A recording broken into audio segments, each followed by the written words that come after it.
November 18th, 2025 meeting of the Newmarket School Board. Let's all rise carefully so we don't yank these off the table and stand for the Pledge of Allegiance. Pledge allegiance to the flag of the United States of America and to the republic for which it stands, one nation, indivisible, with liberty and justice for all. About 2 more meetings, I'm going to have the confidence not to remind people.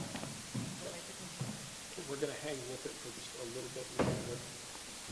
All right, we will start the meeting by opening the floor for public comment at 5:16. If there are any members of the public present who'd like to approach the microphone and offer a comment on anything on the agenda, now would be the time to do so.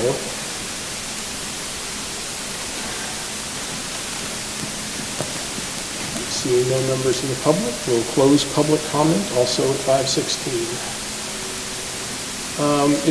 With the board's agreement, I would like to, actually, I'm sorry, I've gotten ahead of myself.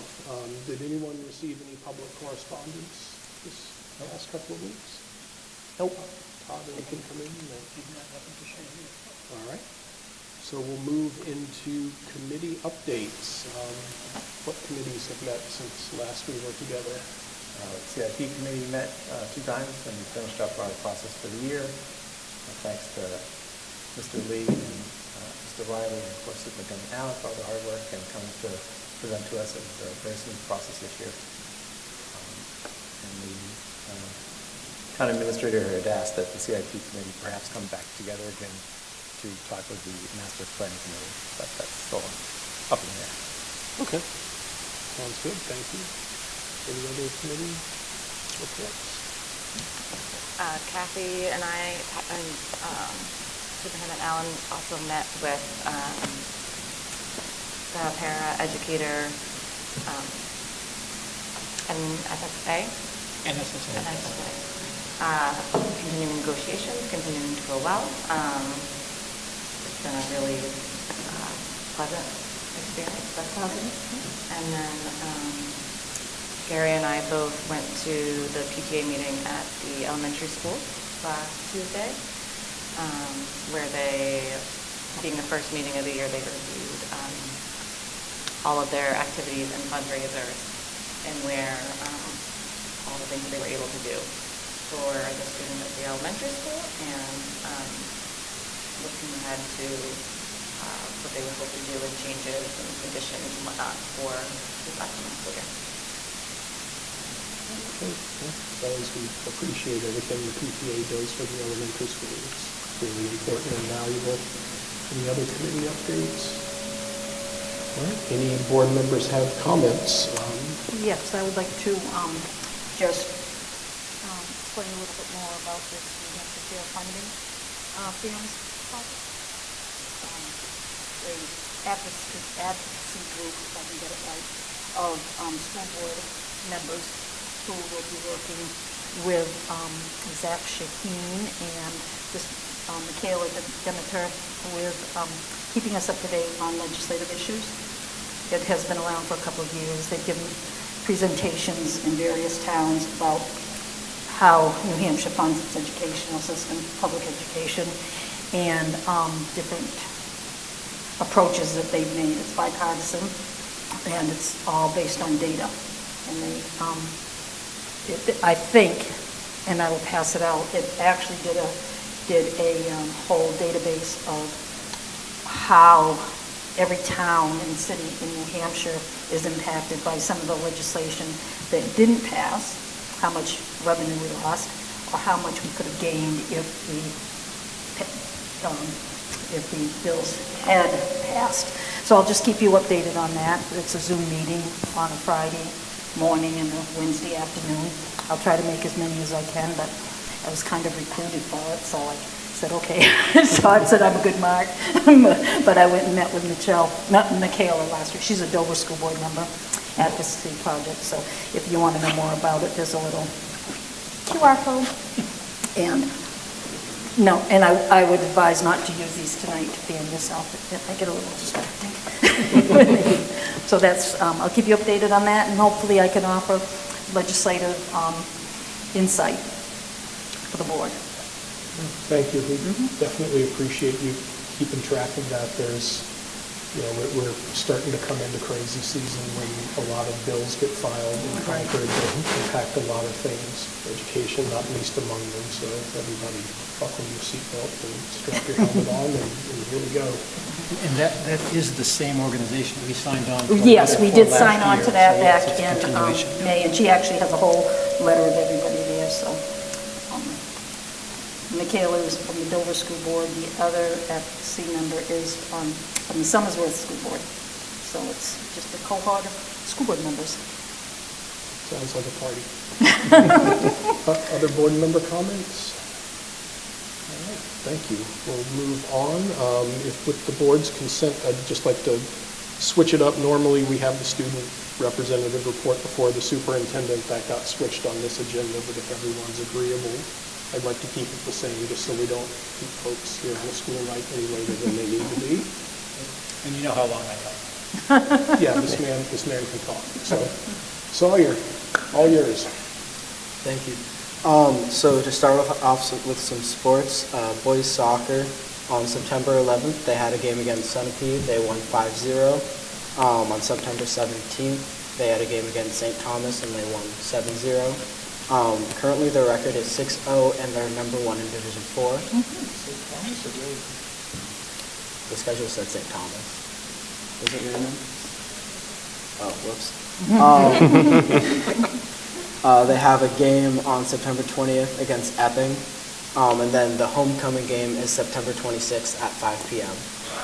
For girls soccer, on September 11th, they played against Sunapee. They also won 5-0. And then September 17th, they played against St. Thomas, where they lost 3-2. Their current record is 3-3. On September 20th, they also have a game against Epping, and then their homecoming game is September 26th at 6:30. For cross country, we have the Bobcat Invite, where senior Magnolia Redmond plays 14th, and then we also have the Profile Invite, where the boys team plays first, freshman Kimberly McKenna plays 5th, and sophomore Ben Patrick plays 3rd. We have upcoming meets on September 20th. We have the Manchester Invite, and then on September 25th, we have the homecoming meet at 5 p.m. For football, on September 13th, they had a game against Somersworth where they won 26-20, and they have an upcoming game September 20th against Guilford at 2 p.m. And I'm happy to say that we have a few representatives, Senior Spencer Bozek, Amaya Beckles, and Emma Fortin, to talk about some upcoming student council initiatives.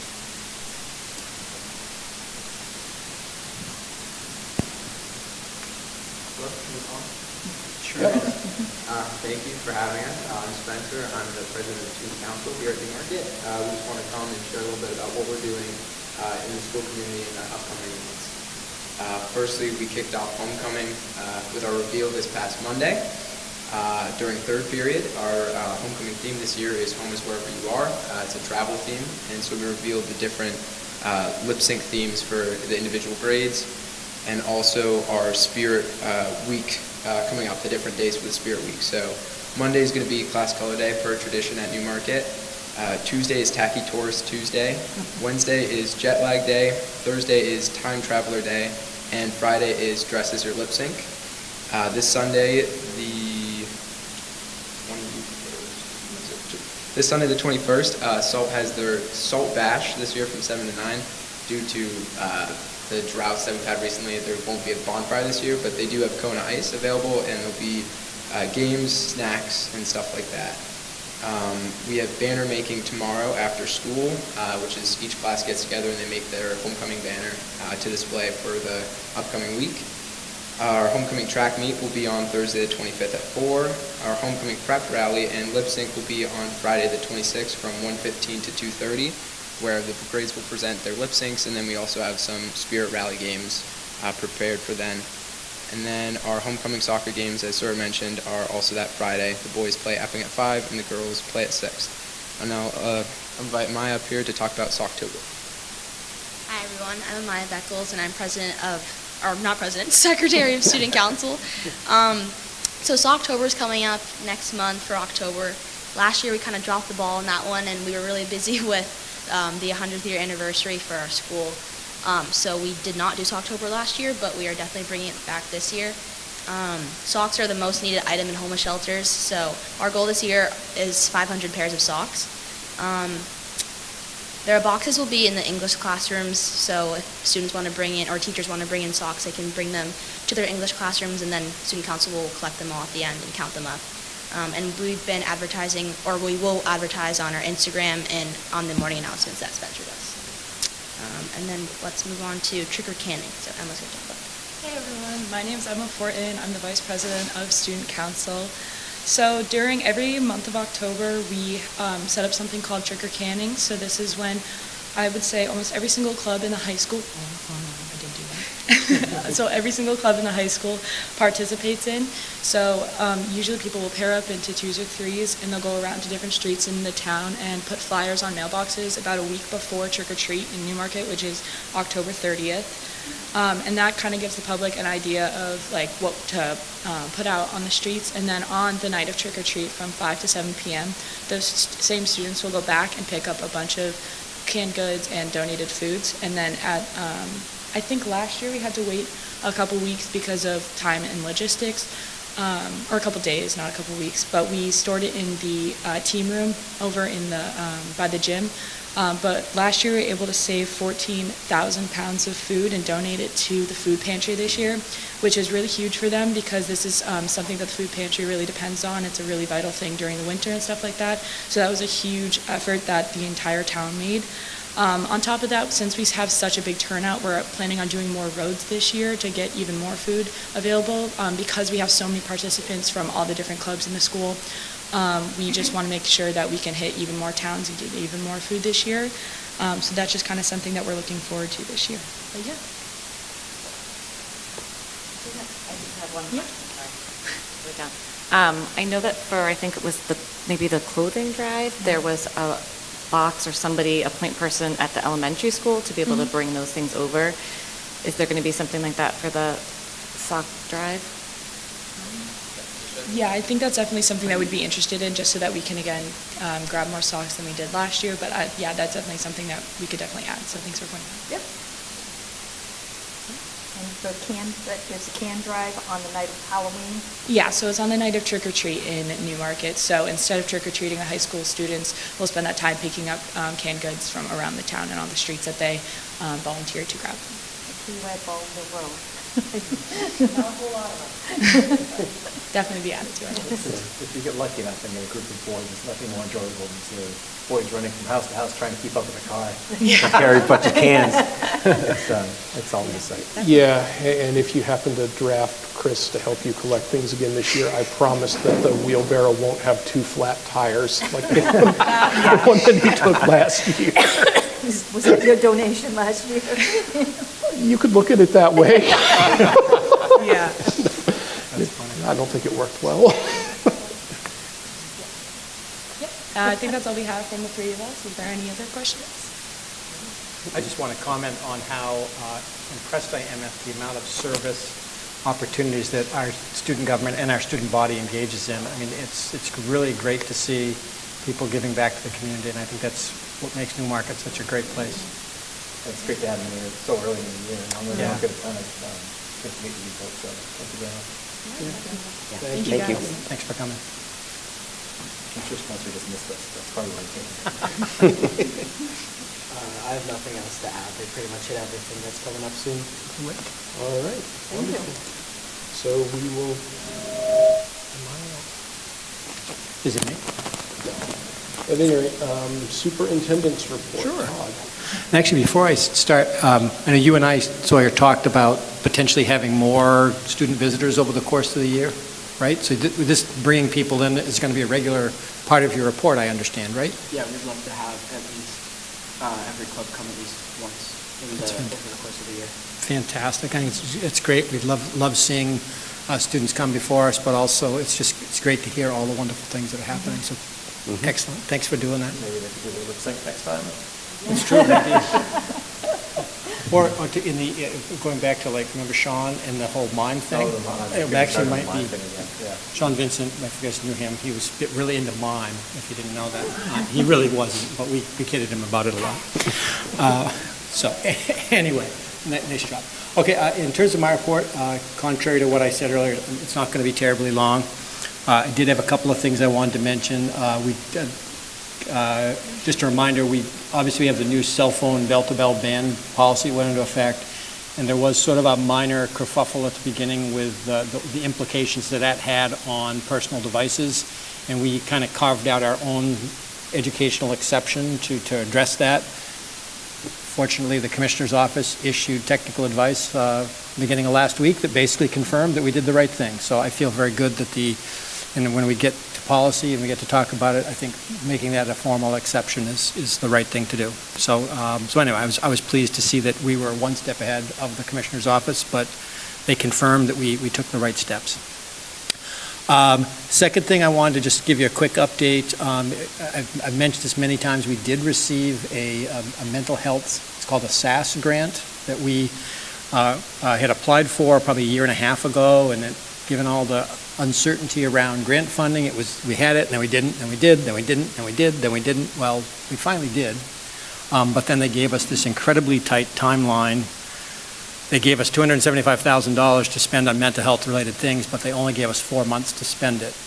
I'm pleased to report that we are 2 weeks into the school year. We've already spent $162,000 of it on mental health related things that are beneficial to our students, and we have plans for multiple other activities that fit into it.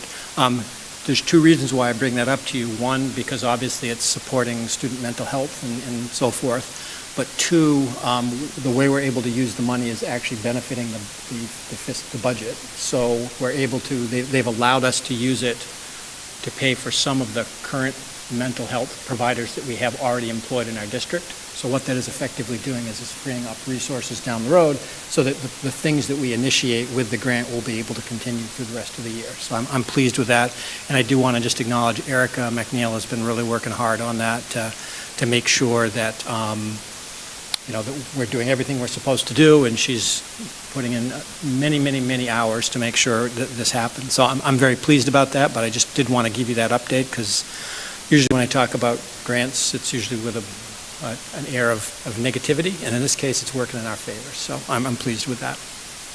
Third thing I did want to mention, I spoke to Gary before the meeting, but we do need to get the Health Benefits Committee up and running. I just want to remind people, last year we did have a bit of an issue with our health provider. You may recall we switched to New Hampshire Interlocal Trust Harvard Pilgrim, and unfortunately, due to some pressures from the state, that entity left the state. So we were not able to make that switch, so it forced us back to school care as our primary health option. What that meant was our rates went up, and you may recall, we'll talk about it at budget time, but it ended up costing us about $150,000 more in the year than we had expected under the change. So we were able to enter into negotiations with both unions and adopt school care back as our plan, but it was for 1 year. So we have to form our committee to take a look at the health care options for the upcoming 26-27 year and make determinations about that. I would mention we had quite a bit of discussion at the board table about what the landscape was going to look like for health care options. There really are only two options left in the state, as was feared. One is to remain with school care with Cigna as our provider, and the other option is Health Trust. So we need to convene the committee to have a conversation about the options and where we go forward. I will tell you, just as a matter of practical implications, staying with school care absolutely makes the most financial sense because they are incentivized to keep us, and therefore they're going to give us a better rate. We're hopeful of that. So anyway, I just wanted you to know that that's going to happen, and obviously when we do budget development, we'll have to talk about what healthcare costs are going to be. But I anticipate the committee being convened sometime in the next couple of weeks and then being able to report to the board on that. Fourth thing I wanted to mention, I did last Friday at the state superintendent's meeting. They had what they called the New Hampshire School Law Academy for school administrators.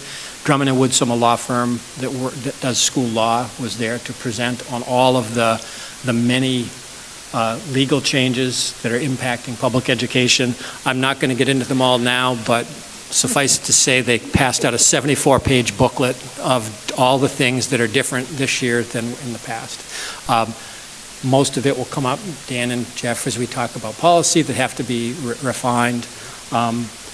But I just want people to be aware there's a lot there, and also there's a number of the things that are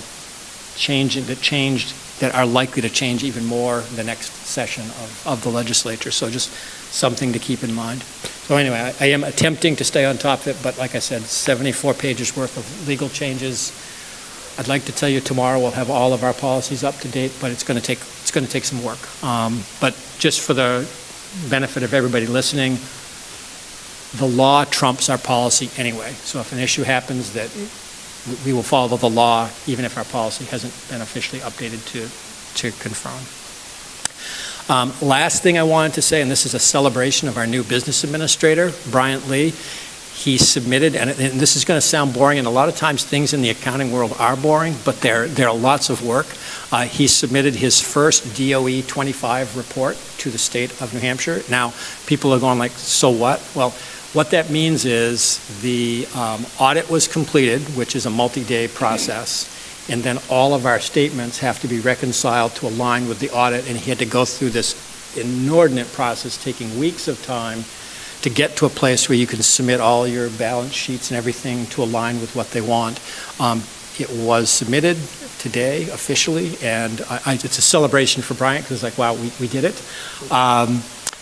And just so you know, the DOE 25 will be coming to you guys in the next meeting because you have to sign on it eventually as well once it's been accepted by the state. But just so people know, the DOE 25 is what's used in tax rate setting, and obviously having that done well is good for the taxpayers. So anyway, that's all I have. Way to go, Brian. Any questions for Todd, comments? So we actually have the grant money in hand? Yes. In fact, I've had 3 meetings with the grant administrator where I've said, no, really? We really have it? We really? No, really? Really? No, really? And so, like, yes, we've actually started spending on it, and they have approved the expenditures, so it's really happening. Erica was sure to say no tag backs. I don't know if that would carry any legal weight, but it's worth a shot. Come on, you got to do the particulars here. All right, next on our agenda, Patty is going to share with us some test score and student achievement data that we've all been looking forward to. So good evening, everybody. Take it away. See you. So the data that I'm going to share is from last school year, 24-25, fall, winter, spring. And unfortunately, the state, New Hampshire Department of Education, does not have their data up yet. So when I like to share state data alongside district data, you'll see that is blank.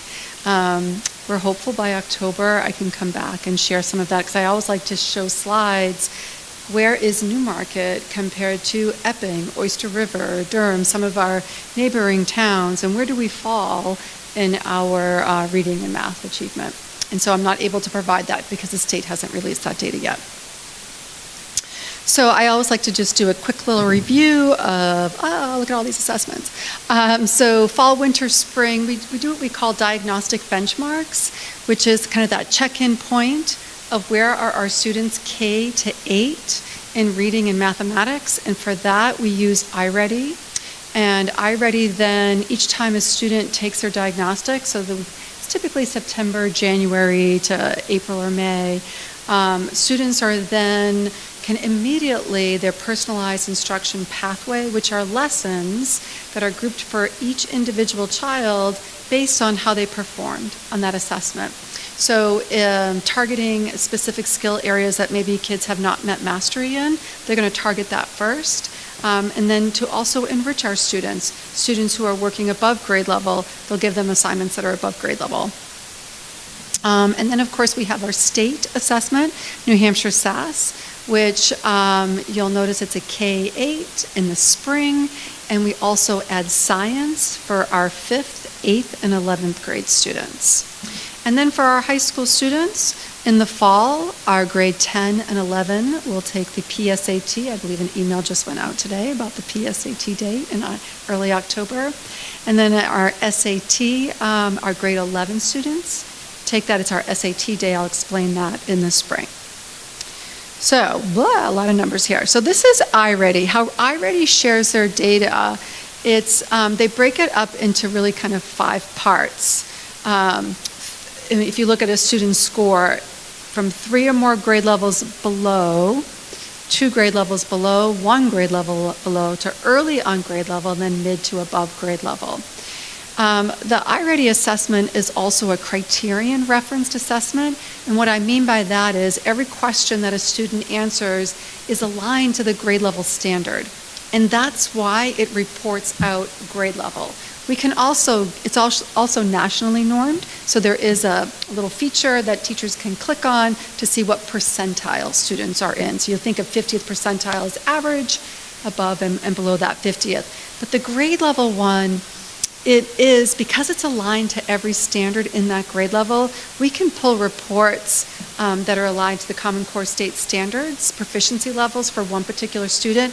If a parent wants to know to see, well, where is my student in the 3rd grade? What standards have they already mastered? That report can tell that after the assessment. So it's a lot of data that it shares.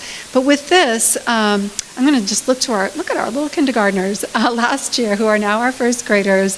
When you think of in the fall, 55% of our 1st graders were in the fall, on grade level, a little bit more than half. And then look in the spring, 73% of our kindergartners are at mid to above grade level. I'm sure we left many kindergartners who were readers, and that is very, very exciting. Our kindergarten class last year hovered about 64, 65 students. Our 1st grade class last year, currently our 2nd grade, it's one of our largest classes. Actually, it is the largest class, I believe, at the elementary school. There's about 87 students last year. And they're also a group that we're seeing in kindergarten as well, that we're really working to support some of their social emotional well-being and academics as well. So I know I always say it's not about perfection, and I would say that to my own children and my own students in the classroom. It's about progress. And what we want to see over time is a trend line moving in the right direction and our students making progress. We don't look for perfection. So when I look at 1st grade, I'm incredibly pleased of the amazing hard work that all of our 1st grade teachers did to think that in the beginning of the year in the fall, 80% of our 1st graders were below grade level. And to see where they ended up, where we have 37% of our 1st graders mid to above grade level, I think is pretty exciting, and they're certainly moving in the right trend line. Our 2nd grade, with very strong grade level last year, they're now our 3rd graders, but to end the year with 61% mid to above is quite a celebration. And I always like to look at, on the left side, I want to see that number decrease, and on the right, I want to see that number increase. So to go from 12% of our 2nd graders, 2+ grade levels below, or 2 grade levels below, to 1% in the winter, and then none of our 2nd graders were 2 grade levels below in the spring. As I always say to the teachers, it's celebration. We have to celebrate, honor our teachers' hard work and our students' hard work. So certainly 2nd grade very strong, and 3rd grade as well, with 60% of our students mid to above. And in our 4th grade, there was improvement, and again, we talk about that progress. The 4th grade class last year, there were 3 4th grade teachers. It wasn't a large class, but maybe compared to what our teachers are typically used to, it was large, for them. But they certainly did a great job of, having our kids show progress. If you look at 4th grade of 3 or more grade levels below, to go from 8% to 2%, there's that progress that we're looking for, and even 2 grade levels below at 8% to no one in the spring, and seeing the numbers go down 40 to 31%. And then we want to see them creep back up to the on-grade level and mid to above. So they're going in the right direction. The same with our 5th grade. Make some nice improvements from 3 or more grade levels below, and then really some nice gains, again, good progress to 45% mid to above grade level. So that is reading. Any questions? Yes. The teacher in me is just going to point out that. Do it. When we look at the one grade level below in the fall, those kindergartners are still preschoolers. Those first graders are Thanks still for pointing kindergartners. that out. What I like to, So- so because it's standards, aligned to the standards, I usually say to the elementary teachers in the middle school, when you get your band, it's green, yellow, red. If after the first assessment, most of that band is yellow, say, don't worry about it. Remember, they're entering second grade. They're not expected to know the second grade standards. We want them to have known the first grade standards. So that's how that reads. Even in January, if it says one grade level below, there are still some of the grade level standards that kids have mastered, and that's where we can dig into another report. But thank you for bringing that up, because I didn't bring that up. But typically in that fall, you're going to see most of your kids look like they're one grade level below, but they're really not. Okay, I'll go to math. So math, again, our kindergartners made amazing growth. Again, our first grade showed progress. I want to say when I look to that mid to above grade level, every grade level K-5 is trending in the right direction. And even when you look on the left side of the screen, fourth grade to go from 11% to 2% to 3 or more grade levels below, going in the right direction, and that's what we want to see. And just to speak to the elementary school, they've really been working since Todd and I started 3 years ago on their master school schedule. Where do we provide interventions for our students in reading and math? What does that look like? Are we pushing into the classroom? Are we pulling out? Because having all of our students experience core tier 1 instruction, we want all of our students to be in tier 1 instruction. We don't want to pull students out from that. And so the elementary school, every year, they take feedback, they think about, okay, what worked really well last year, what didn't, what shifts do we need to make, and then they try it. And it's all very student focused. Yeah, no, go. All students that are able to take The assessment, yes, yeah. So we don't, for some students, as per their IEP, what that looks like if they take the New Hampshire SAS or the DLM, they probably won't take the DLM. They won't take the iReady assessment. Yeah, there are other forms of assessments that they take per their IEP to show progress and growth. Patty, how does, I know there's an issue with cohorts, and there are different cohorts that change every year. Yeah. But I'm wondering how some of the numbers seem like pretty significant start gains that we didn't see in previous years. I can't recall precise numbers, so I'm wondering, percentage-wise, are we seeing similar trends of growth? We're going to get to that slide. All right, I'll wait. Historical data. I will wait. We're going to get there. I'm so ahead. Oh, you're ahead of me. We're going to get there, I promise. Okay, so here's middle school data. Yes. Sure. I'll go back. I mean, it really jumps off the page. We've got 2 classes that look like they're really strong. This year's second grade class Yep. and this year's fifth grade class. And it's Lonnie's fault. Really bad, yeah. Not at all. All right, I'm on mute. What are we doing to really target? The things that jump off at me are probably a little less rosy, that in the spring, last year's first grade class was half of them were 1 grade level below at math. There was no improvement in the fourth grade class from 1 grade level below. You were 39% in the fall, you were 39% in the spring on the math assessment. I'm wondering if it's at those same 39%, or did some kids shift up and then we saw a movement from the lower? Yeah, I mean, nothing is perfect. I recall as a teacher saying to kids and to families that it is a moment in time. We can always learn something from data. iReady will give what they call rush flags, a red flag or a yellow flag. Red meaning absolutely the algorithm here, the child just went through it so quickly they had to have guessed and rushed, and a yellow flag means it looks like there's a good indication that this child rushed. And then it's having a conversation with kids too.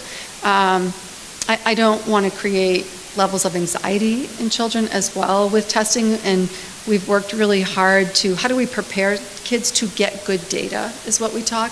So what does that look like? Like taking time and giving kids time to take the assessment. What does your best work look like? And knowing that it's about you, just you, and not the person on either side of you. And again, we don't want to make anxious kids over testing, but we always tell the kids it does inform what your pathway looks like. So if your pathway is super, super easy, do you think you tried your best on the assessment? Because we can get into the pathway and move it if a student's like, yeah, I just didn't feel like taking it and I just did this. Well, thank you for pointing that out, because if I'm remembering correctly, and I really may not be, but I feel like when we went through this last year, at least with fourth grade, I know we saw similar trends, which would have been a different cohort of kids from this year's fourth grade class. And if you just have an age where the kids just don't take this seriously, and that's that, then all right, we need to think about a different way to measure this. But if you've got, something more systemic going on with the way we're structuring fourth grade, I don't claim to know the answer, but in my fourth year on the board, it feels like I'm just starting to see a pattern emerging here around fourth grade and eighth grade in particular, that either we're not capturing something, because it's not like these same cohorts continue to struggle as they move on through the rest of it. You just have this one year that makes everybody go, because you feel chest pains when you look at it. Well, to speak to second grade, that is our large class. I wanted to let you know that we have 91 students in our kindergarten class this year. That was a little unexpected to have such a large class. Certainly we're excited about that, but our second grade class, I said, they do have some struggles, and Sean and his team have worked really hard in being that proactive step. There are now several BCBA's board-certified behavior analysts. We have a behavior room now in the kindergarten. I think we recall last year sharing, we just had some students who were not identified but very physical in an unsafe way. And for very young students, we're supporting our staff with trauma-informed practices, acknowledging that in our students, and being mindful of that, of what classroom environments look and feel like. And so for second grade in particular, because it is such a large grade, we know that they're maybe have some more academic and behavioral needs. We are being very proactive and reactive with great supports daily in the classroom to support teachers as well. And so we're hopeful that second grade every year, as that cohort moves on, we get a little bit better and a little bit better at supporting both our students and our teachers. I think maybe that's Dan's point, and I'd maybe say it a little more pointedly. Again, at what point do you start being concerned that maybe we're not addressing staff needs enough to ensure that the progress is being made? Yeah. Well, I do think, just to that point, remember beginning of last school year, we instituted a new program at the elementary school that was a behavioral support program. And part of the reason was we had a cohort of kids that had, self-regulation struggles. And obviously, success in the classroom, if you can't sit still and it's harder to be successful in that. And so part of what we have done, and frankly, part of what the goal of the grant that we got on mental health was to try to address some of the behavioral health needs of our students, because a lot of times it's not that our kids aren't able to learn, it's that they need more support emotionally to be able to do it. And I think we're starting to see some of that growth, but obviously you can't make up in 1 year for what, and particularly in the early years when you're like kindergarten and first grade. I mean, 1 year at first grade is half your education, so those gaps do show up more dramatically. Not to be argumentative, but to Dan's point, cohorts move on. Are we seeing, trends that we're more concerned with at specific levels? Yeah, I would say that there are behavioral health concerns that we have, and that's why we're spending so much time on MTSSB and trying to take a look at how we support students in other ways other than just the academic. Yeah. Because more often than not, if a child is not able to access learning, it's not necessarily an academic issue, it's other things that are getting in the way that they need help for. Yeah, and when that happens, it does disrupt the learning of the other students in the class as well. You Yeah. know, there's a break in that. I know we're not getting to the cohort data yet, but I'd be curious if, because that is one of my children's class, fifth grade, they were in kindergarten during COVID. Yep. Um, Yeah. So, We had a conversation about that today with other grades, yeah. I'm just that, thinking. I can only speak for my own child, but I think that certainly, as a teacher, also impacted. We see a lot of similar types of behavior, similar types of gaps from students at that age level. And then kindergarten, again, not any kind of excuse, but just like an additional factor. I do recall my first year on the board, my other child was in kindergarten, and the kindergarten teachers were seeing very unexpected behaviors, a real lack of readiness. I think they had quite a few, it was a very big class, not as big as this year, but That's probably the current second again, grade. yes, the current second grade. Really unexpected because a lot of those children did not come from the preschool. So unsure as to if they had ever had any kind of educational experience prior.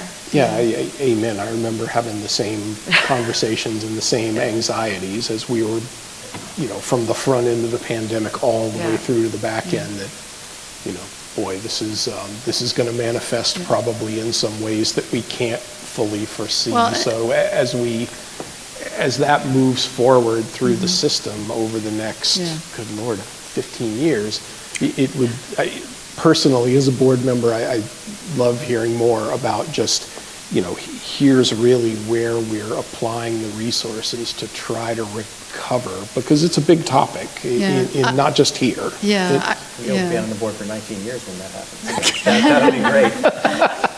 Well, I think it's appropriate to say I'll put a plug in for universal pre-K, because what's happening is we have our kindergarten classes, and some students have the experience of maybe being in our pre-K program, and some students have the experience and the good fortune to be in a private pre-K or some kind of daycare kind of school setting, and other students who don't have that fortunate experience.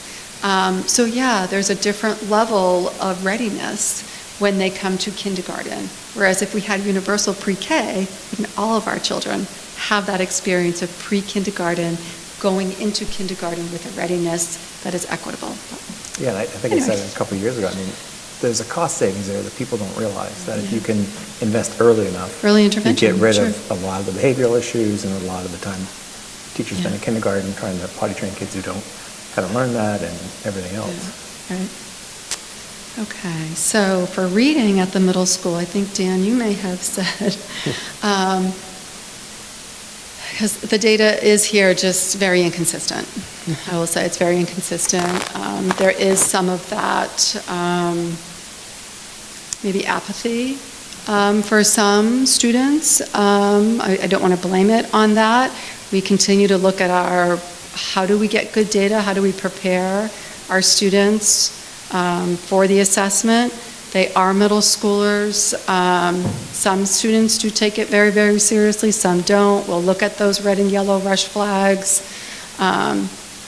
And I would just say we are a work in progress. I am concerned about the 3 or more grade levels below.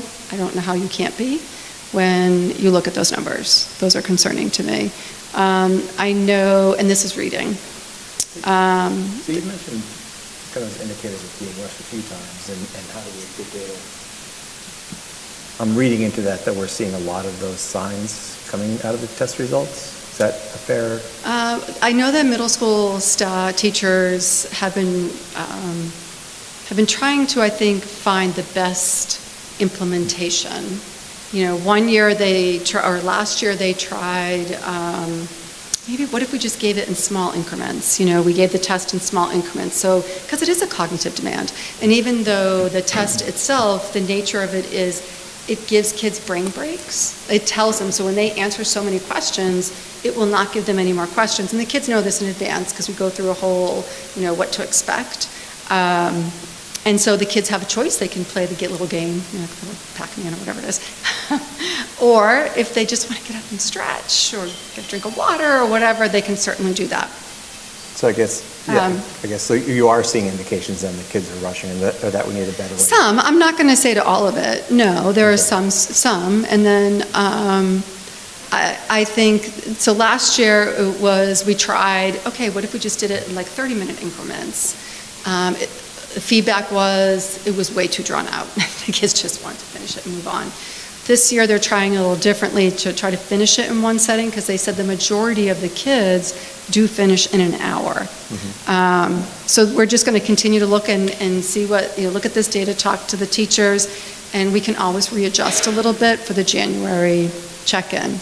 I think the kids get a little bit more excited in January, and only it's because they can see their growth. And it is a really proud moment when you see where you started and then the growth that you're making.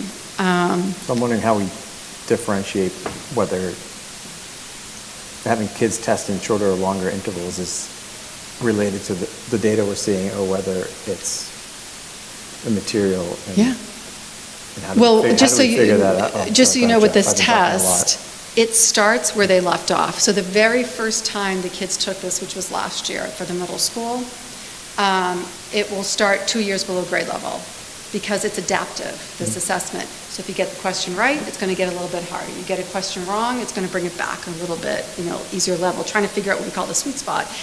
What is my instructional level?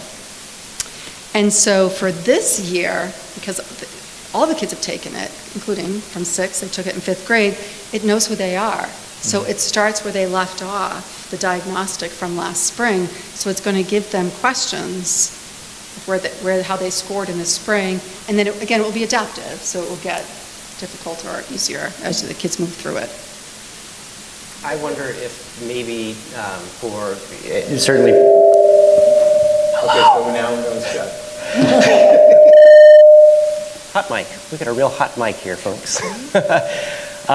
I wonder if, for at least a certain subset of the student population, if this might not just feel a little bit too algorithmically driven. I go to a computer to have it guide me through where it thinks I should be placed when I have a teacher who should get to know me and should know where I would be placed, and no matter what, if I really tank this thing, the teacher's going to put me on the right track. So what's really there that... I hear that this makes the scoring and pulling all the analytics and all the really cool charts and everything much easier to do, but it feels like super impersonal. And it also helps teachers flexibly group students and then gives them resources, because oftentimes it's really hard for teachers to scaffold and then find the lessons to scaffold. So I'm an ELA teacher. I have an 8th grade standard, and I want to meet my kids where they're at because I recognize not all my students are reading at the 8th grade level. So what makes it a little bit doable for teachers is that iReady will give them the resources to meet kids where they're at so they can teach the grade level standard, but at the reading where they are. So it's not just this data, but it also offers resources as well. There's like mini little teaching videos as well. So if kids need to be retaught a skill, if they were absent, a teacher can set that up. So, because again, it's all aligned to the standards, and it also helps with differentiating. That's a very hard thing too. We say it a lot, but the bottom line is it comes down to the classroom teacher finding those resources to differentiate to meet the needs of the kids, from enrichment, which oftentimes, those are the two cohorts I look at are the kids who are struggling students who are not making progress and our high achieving students who are not making progress. Those are two cohorts that we do need to look at and ask ourselves why and what can we do to support our students on both ends. So again, we don't live and die by it. Like I said, it's a moment in time. It's a snapshot. We don't put all of our eggs in one basket, but it is information that we get. Yeah, I think your point, there's no question there's a demographic of kids that this style of testing is not resonating with them, and therefore they may not be as motivated to do it or not be as beneficial. But I do think we're looking at the trend over the whole grade. And I think it's important to keep in mind that, this is just one data point, and then clearly teaching is the art of, it's interpersonal. It is the teacher getting to know the student and making the adaptations at the classroom level. So ultimately, that's what's going to push these things. It's not going to be, you don't test your way out of something. Right. You identify it and then you do something about it. And I think that's where we go. What concerns me, I guess, is the amount of focus that I've heard just in the amount of time that's been spent on the words tonight on looking for red flags and yellow flags and looking at the scores in the system and the data points in the system and how to extrapolate from the system. And I worry about the kids that maybe are placed on the wrong track because maybe they are feeling apathetic because it's not meeting them where they are at that time. And so if they're already a little bit apathetic to begin with, now they're going to meander down that wrong track. They're not going to be looking for intervention. The teacher can adjust it. So the teacher has their points of data as well. I know they can. I'm just trying to complete a thought here. Oh, okay. It's that requires the teacher to then go in and do that, right? I'm worried about the apathetic student who's skating by without being noticed for having done that. That's being picked up as one of the data points that we're recognizing here, like someone's falling off where we're bouncing up and down throughout here. And we understand that there are ways that we go through here to find, I'm hearing an awful lot of the system has a way to point us in the right direction, and then we depend on the teacher to know exactly when to fix that. And I don't know, that feels like it's really prone to human natural laziness. Not that the teachers are going to be lazy, but just as a matter of routine. I've got 20 kids that I've got to go through and get set up right now, and then I've got 20 more for the next class, and it becomes really easy to say, look, these kids they're doing fine, and I worry that a lot gets lost. And that when we're seeing that we think in the data set it's looking like there might be a class of students that's getting lost, and then we talk about how, well, there's flags that can let us know that that's not going to happen, but it's happening. So that's my concern. I don't know if I can phrase it better than that, but I think the words are coming through. I hear what you're saying. Teaching and learning is a very personal, interpersonal thing, and that's ultimately where you're going to engage kids. And I think that's the struggle that teachers have, is how do you take whether it's a iReady data or any data set you collect, and then turn that into something that engages a kid and excites a kid to learn. And I think what we're seeing is there's no question some of it is about academics, but some of it might be engagement related, because we talk about like behavioral challenges and things of that sort. And we got to figure that out. It's not an exact science, but you're absolutely right. It's more than the data. We have to analyze it to understand it, but more importantly, how are we addressing it with individual kids in the classroom to make sure that they show growth, whether through the next assessment or some other valuable point. Because ultimately, the iReady data is really just it's a diagnostic data. It's not ultimately, it's not like the grade you receive. It's not, it's to help guide things. Ultimately, it's a student's success in school and helping them do that. And that's very interpersonal. And I think that's the part that we readily acknowledge we're struggling with, to figure out how to turn the knowledge of some of these issues and then doing something about it. And I think you're absolutely right. I think the other thing would be, and I think it's, I shouldn't say easier, much less difficult in elementary school than in middle school, when you have a teacher who's with these children all day. And so, you give this dipstick check-in, or you give a morning work, or you give anything, and a student's performance, that teacher knows whether or not that's reflective. Right? That teacher, no matter what it is, you had to write a paragraph about something you read or a journal entry or something. The teachers at that level know their students so well that scenario, we hope, would be very unlikely to happen, because that teacher is like, okay, this doesn't make sense, because I know Gary so well that I know that he understands this, or I know that he's he's allowed to, he can tell me out loud in the group what he thinks about that. And I think, and maybe it relates to this data set here, or maybe it doesn't, but I think in middle school, how do you get to know students, in that type of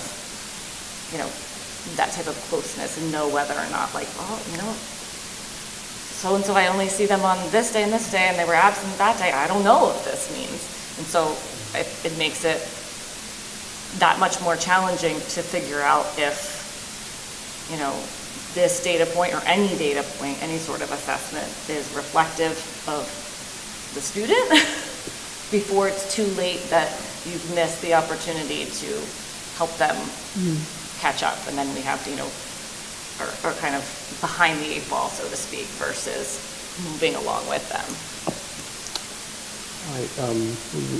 I'm Sorry. going to, I just wanna- I'm going to suggest that maybe we make our way through the last few charts, and then we'll come back and kind of close it out with deep probing questions. And I feel like it's always, if it's a long conversation, we should plan on one meeting, it's just these. Okay, so this is math again.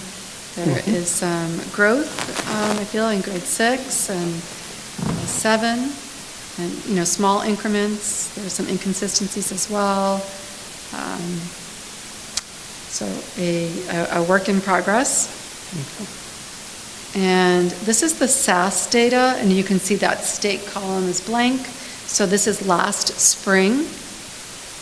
And I tried to make this to follow like the cohort, so that if you look at, let's say, 2021, I might even start to take 2019 off pre-COVID, because we did not test 2020 because school was shut down. Then 2021, that was like we're back to school, but it was the first year kind of back post-COVID, so it still wasn't typical. But if you take that 3rd grade and you can follow the cohort of the children, so in 3rd grade, 2021, 48% proficient. Next year, that same group, they were 53% proficient. When they were in 5th grade, they were 66% proficient. And then in 7th grade, they were 56% proficient. And then as 8th graders, they were 6th graders last year, so 80% proficient. Our last year, 5th graders, 6th graders, at 80% proficient. That was, that's pretty amazing and celebratory. And I would even speak to our 5th grade at 71% proficient last spring, because the year before that same group was 56% proficient. So our 5th grade teachers were doing some different ways to address those interventions. Those were earlier questions that you asked from iReady. And you can see that benefit paying off. Even though last year was our first implementation of our reading program, our literacy program, you really can't use that as a metric. It's just too early for year 1 of implementation. But what our elementary teachers, especially grades 3 to 5, what they share is just the level of rigor via that program that they're excited about. And we talk about expectations and having high expectations for our students. And they were so nervous during the pilot, and they saw that level of rigor. They're like, oh my goodness. And to hear 1st graders use words like argumentative and opinion piece, we're using the words, and that's what is recommended and the research behind it. And again, only 1 year in, but it's pretty exciting. I think that all of the grade levels, they're working really hard.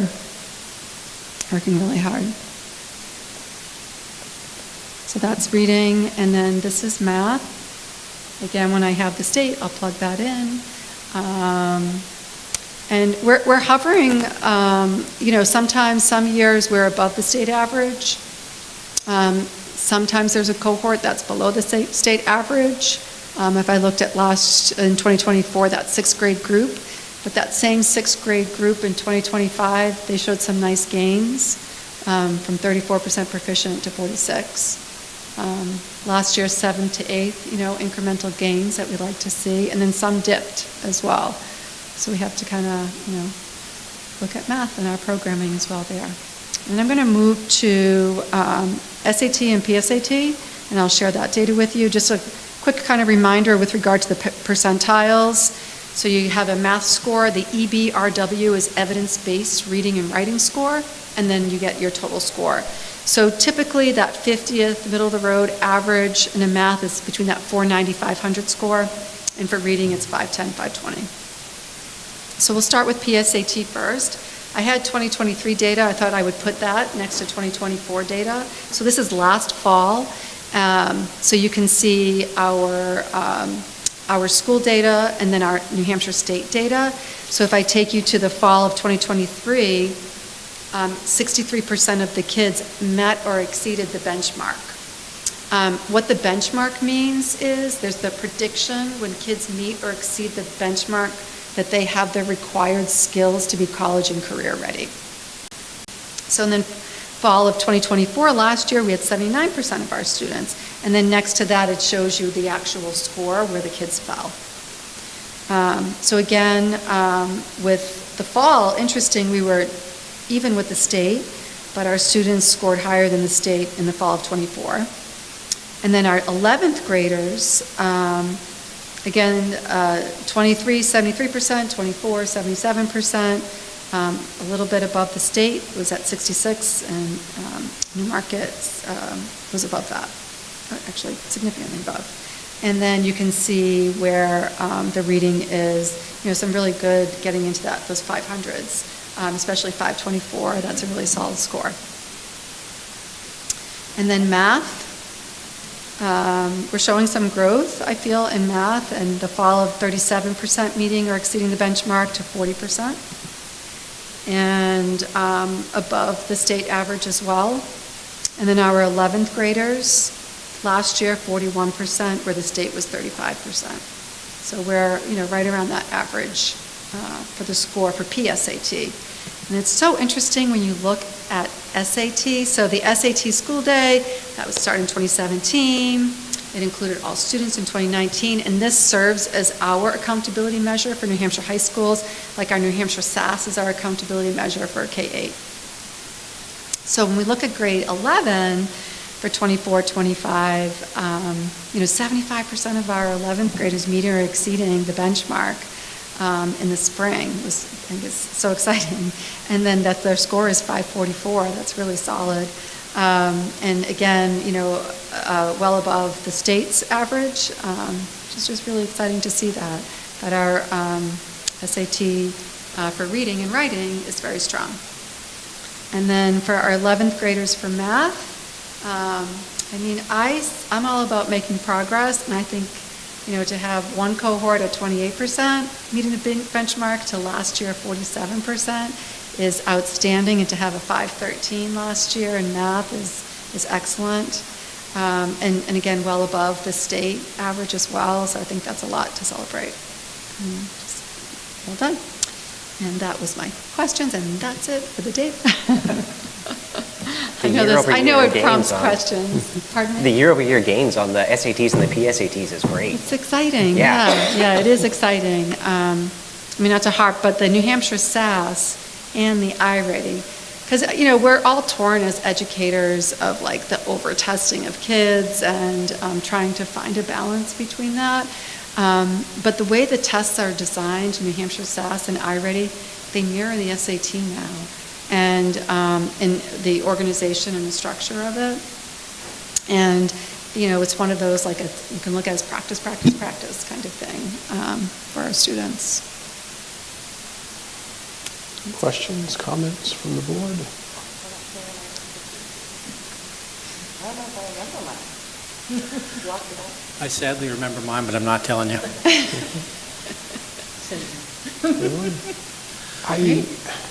So remind me, how many years ago did we put in the math curriculum we're using right now? Oh, that's a really good question. We are in year 5. Year 5. And I'm currently have established a K-8 math district committee because we're looking at our data. A lot of our conversation will be about program because it's Bridges K-5 and then illustrative math.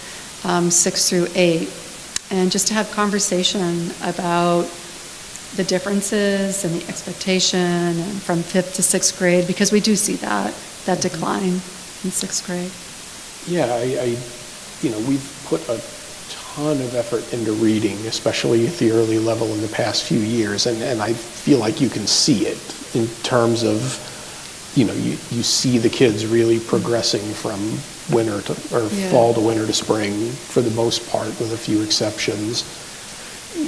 Math, and it's also the state, where we do have the state level numbers, state level math scores lag behind state level reading scores, so I don't know if it makes us unique, but. There was a release of a NAEP, because NAEP was 2024, February 2024, so it's every 2 years, so our school is selected again, February 2026.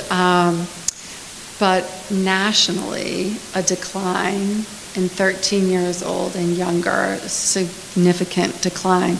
I was playing around with that. I went to see where New Hampshire was. New Hampshire is above the national average. We were one of the top 10 in the country.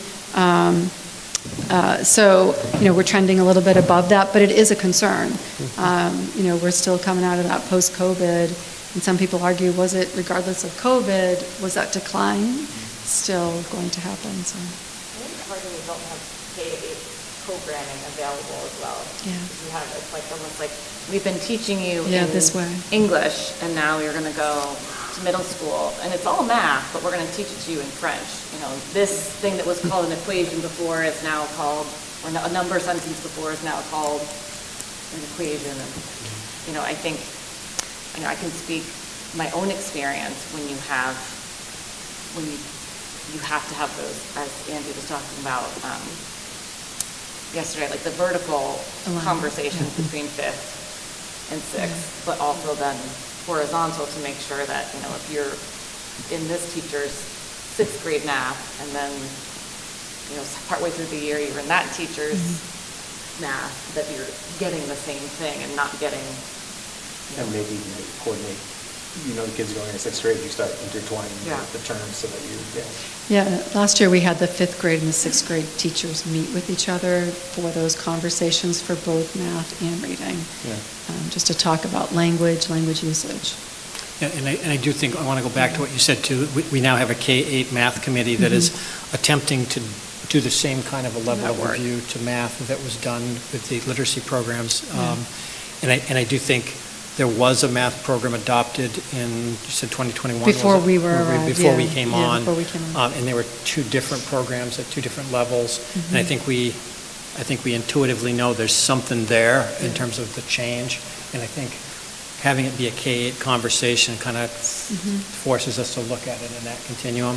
Whereas I think before it was treated as, what does the elementary school want to do? Okay, what is the junior, senior high going to do? As 2 different things. But clearly student success, for a small system, the advantage we have is we should be able to know our kids better. We should be able to figure this out. So Patty has really taken that on, and I think that we're optimistic that we're going to discover things that we can do with math K-8, whether it's switch programs, which I'm not advocating that at this point, but allow the educators to really look at it and really look at the data and say, okay, how can we get better? And I hope that's going to result in some real meaningful stuff. Yeah, me too. The other thing I'd recommend, just from the standpoint of someone who's taken a lot of math, is there's a way to work this problem backwards as well. You start with your calculus, pre-calculus teachers. All right, what's missing? What are kids coming in that, in your professional experience, outside the district or in other classes, what are they not knowing when they come in? Okay, good. Now you move back to like the Algebra 2 trig. What are they coming in from geometry not knowing that you feel like professionally they should know? And then you go back to Algebra 1. What are they coming up from 6th, 7th grade math not knowing that you feel like? And as you work that back, that's a way to do the vertical integration. And I would be very surprised if you didn't find strong opinions all up and down the chain as to, here's, in terms of me teaching the material I'm responsible for, here are the deficiencies that bedevil me whenever a new class comes in on day 1 and sits down in my room. Well, one of the complexities to math education is historically, I think when students showed affinity for math, the idea was accelerate them along, move along faster. But by doing that, oftentimes you missed things along the way, so that a kid that gets to calculus or some higher level, there are holes in their instruction. And I think one of the things we're trying to do is to take a look at the whole continuum and make sure that acceleration doesn't just mean do it faster or here give you more problems, that it actually is taking you to that higher level so that you're ready. And to me, like a real benchmark is how many of our kids are algebra ready in 8th grade. I mean, that's a good thing to look at. Like how many kids can be ready to do that? And algebra ready involves really being able to be successful in algebra, not just like I showed them I have great computational skills. I mean, because usually that's a lot of times how you weed out the really the best math students, is who can compute fastest in their head, and suddenly you're the great math student. But if you're missing big conceptual ideas, it's hard to succeed later on. And I think that's kind of what we're seeing. In fact, thinking back to over the last couple of years, I've done a few interviews with some of the graduating seniors as they leave, and some of the things that they share about their experience, and in particular, in talking with some of our highest end math students that are going to good schools to study things, pointing out that they had deficiencies that are now having to be addressed in their freshman year of college because they weren't ready for it. So it's complicated. It's not as simple as, it's not as linear as maybe people have historically thought, but I think that we're approaching it the right way by having the dialogues and take it from there. Yeah.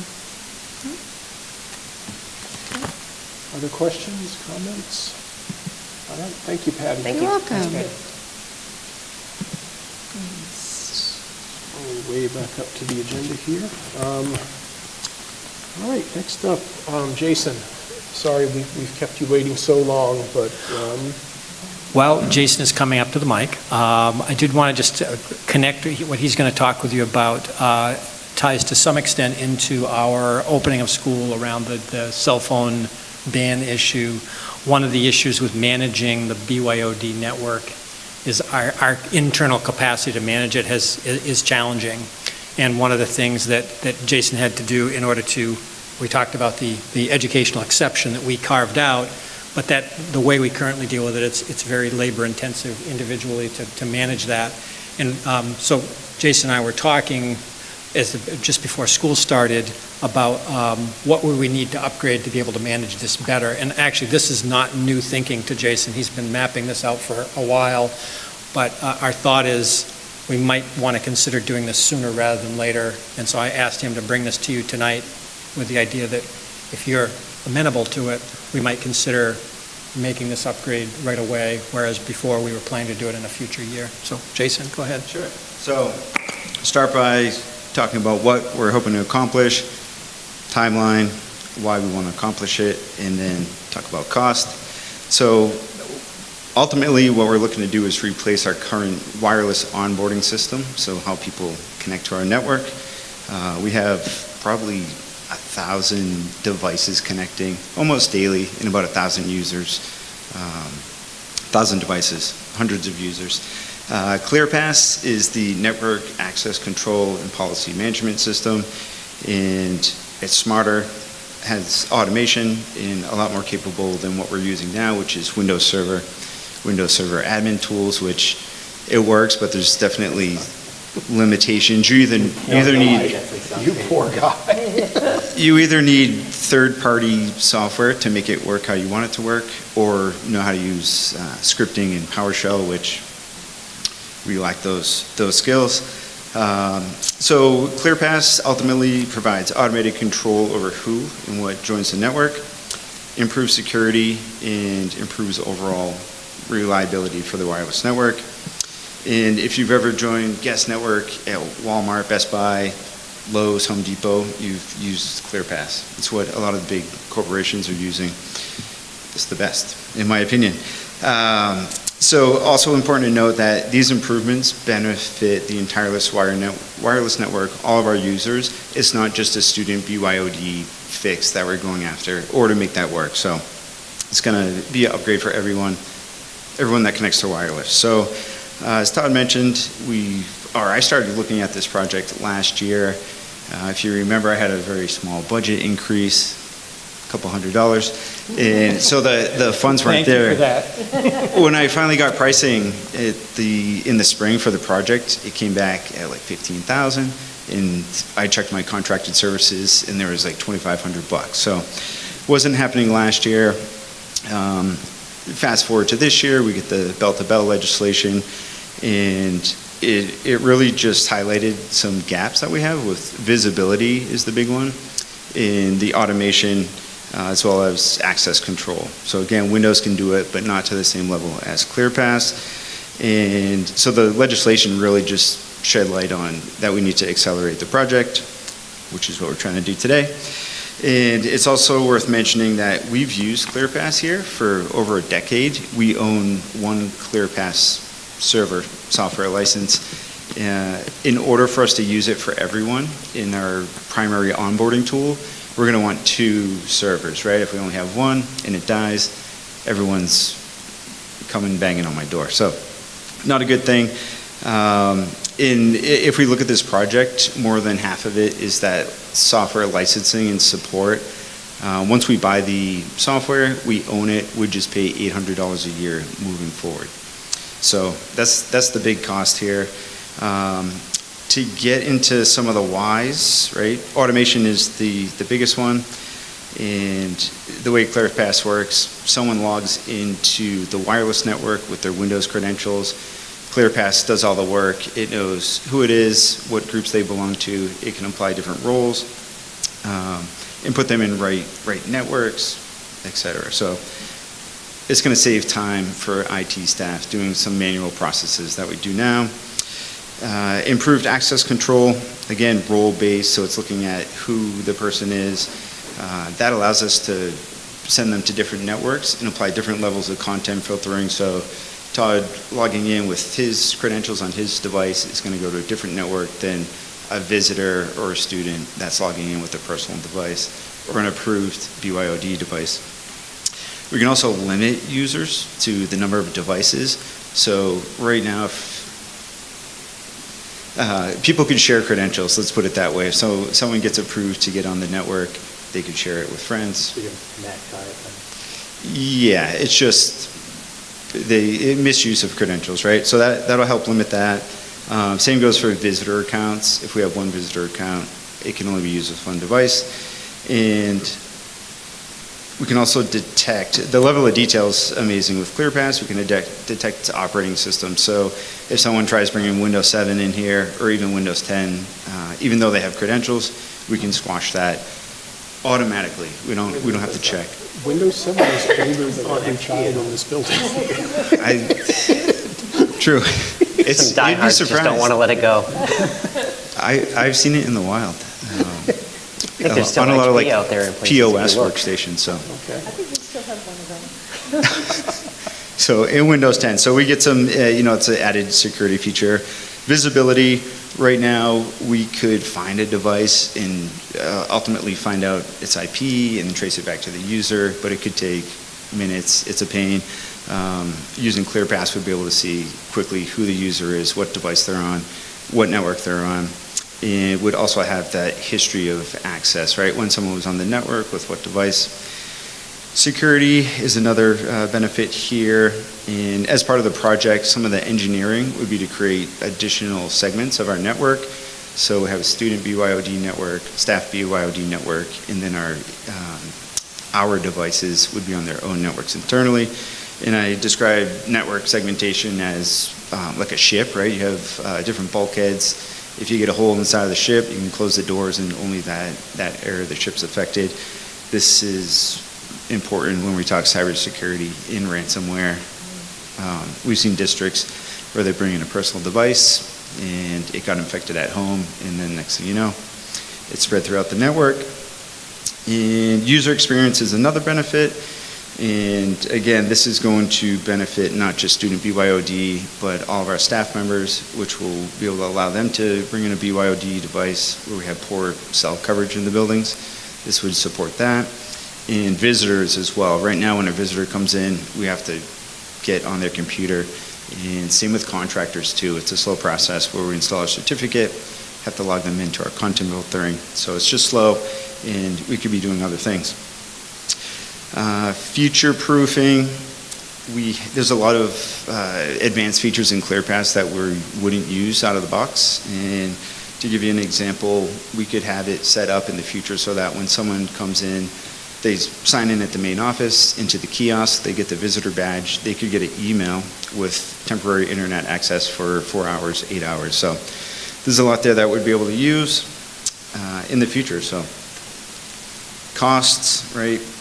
Total cost of the project, or that we're going to request, would be $11,100. I do have an open PO with Omada, who's what we use for most of our engineering. They're based out of Portsmouth, to begin this work. So that was submitted back in July, and we just haven't gotten there yet. The license is $8,700. Again, some of that is a one-time fee and includes support. That number includes 3 years of support. After those 3 years, we'd be looking at about $800 a year after the initial investment. And out of that $11,100, $2,400 is just for professional services, plus the other $48,000, which is already PO. The money's encumbered. So questions? So what you're presenting here now to do everything that you've outlined beyond what's already been allocated, you're looking for $11,100, correct? Correct. And Jason and I and Brian have talked about this. We're confident we can make this work if the board is okay with it. But again, it wasn't something we had budgeted, but we do think it's a smart move at this point, since managing this BYOD network and all these other things, including, you haven't even really gotten into the guest network stuff too, the ability to manage that overall better too, so that when visitors are here, it's a lot easier. There's a number of variables that I think would be made much better by this. So I'm confident we can absorb this cost. Just wanted to run it by you guys to see that this is something you'd like us to do. Again, it ties directly into the bell-to-bell ban and the personal device management. This is one of those unforeseen consequences that when you pass a law at the last minute, they don't give people any time to think about it. This is kind of one of those things. Again, we were thinking about it, just we were planning to do it next year. Sure. So 2 questions on that, and one, there's not an action item, so this No. isn't coming from a trust fund. This is No, it just is out of not. operating We just budget. wanted to, Okay. given that we've had a lot of conversation at the board table about the bell-to-bell ban, this is part of our feeling that we just want to make our system work better and to make it easier for Jason and his team to manage this, and basically make it so it works better for the future. And so maybe 2 other questions, actually, then. Second, I mean, I remember, if I remember correctly, and I probably don't because this went through a few revisions, in the legislation that created the bell-to-bell ban, didn't they actually allocate some money to the State Department of, I mean, there's no harm in asking, I think, is where my head is at. There was $100,000 statewide, and it was earmarked for those cute little pocket things that, like zip tie bag things, which is all well and good if you want to manage the phones that way. But that was what it was for. Am I misremembering that, Jason? I don't remember them offering any money, or that any was available. No, it was specifically, I forget what the product is called, but they're like little pouches. I mean, they're little Faraday cages that Yeah. you wear around your neck, right? Yep. Hey, They took it out of the budget, didn't they? maybe. 100,000? That was the only money that was initially talked about. Whether or not it actually got allocated or not, that's a good question. Hey, it's where, this is like a Faraday cage, it's just virtualized and it's in the cloud. So imagine that it's AI. We're state's throwing money at AI. All right, we'll take a stab at it, Dan, if it makes you happy. And third thing, I want to say everything I heard back to you in slightly different words and see if I basically got it right. So this is a system that basically bridges Active Directory to your firewall for authenticating devices. I mean, it's sort of like a Radius server, only it sounds much better than a Radius server. Exactly. It's replacing Radius. Yeah, I don't know what that. Well, Radius is something that our MSA has been trying to sell us at work for 3 years, but Radius is also, it's never made anyone's life easier, let's put it that way. And it's worked well for us, and it was kind of realizing we've outgrown it and we're ready to modernize. Okay. Sounds good. Yeah, so we don't need, to go back to your question, we don't need you to officially, I just wanted to share it with you because it is something that is a different direction. We feel we have the money that we can allocate to it, we can do it. Jason's ready to go, so I just wanted to run this by you before I did that. I'm excited about this, even though we don't have to approve it. If you want to approve it, go ahead. I approve it. I don't see any downside to this. You know, this seems like nothing but upside, and in particular, if it gets your team out of the business of having to do a one-off custom job every time, come Christmas when 14 kids get new laptops, that doesn't sound fun for your group. So. This is the perfect environment for ClearPass. It really is. Okay. Anything else before we move on? Thank you, Jason. All right. Thanks, Jason. Run away quickly. Yeah. It's warm in here. Yep. Thank you. Next on the hit parade, Todd has brought us a memo on superintendent goals for the 2025-2026 school board year, which is a lot like the district's budget year, so. It really is. It really kind of goes together. I want to first preface everything I say about my goals by saying I do nothing by myself. I really don't. Everything is, anything that we're working on as a district, somebody like Jason or Patty or Bryant is actively involved in it. And sometimes I feel guilty claiming credit for those things because, you know, in the end, I can shepherd it along and I can say, wow, that's a victory for us, but I'm not ultimately the one that does the hard work of making it happen. Don't feel bad, because all we do is take credit for all your. Oh, okay, well, good, there we go. We can, it's really, isn't that what goals are for, just to take credit for somebody else's?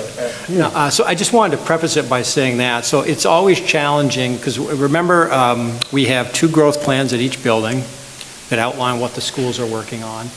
The board adopted its goals, and then we have overarching goals that drive the district. And what I try to do is to make sure my goals work in tangent with all of those things. Many of these goals you will see, or some of them, there's 3 of them, you will see are similar to past goals, partly because some of the things we're working on aren't done, and you just don't finish them. So basically I'm suggesting 3 goals. One is working to promote learner-centered instruction and competency-based learning at all levels of the school district. That is something that we are deeply involved in. Again, this is one of the things that Patty and I talk about all the time. With the new 306 minimum standards, there's a new and renewed emphasis on competency-based and student-centered learning. And so clearly there's a lot of conversations we need to have across the district. You may recall last year we spent quite a bit of time talking about MTSSB structures and trying to put in place support systems for students, which is all kind of part of the same continuum. And obviously, as I mentioned, the 306s that are new that we have to kind of adapt to. And then obviously we adopted a vision of a graduate a couple of years ago. All of those things kind of work together to really create a vision of where we want to go. So clearly there are things we need to continue to work on. I highlighted some of the things that we're working on. Restructuring of course offerings at the high school is going to be something that's a big push this fall. So you're going to, when we present the program of studies in January, you'll see a lot of work done to change because the changes of the state standards.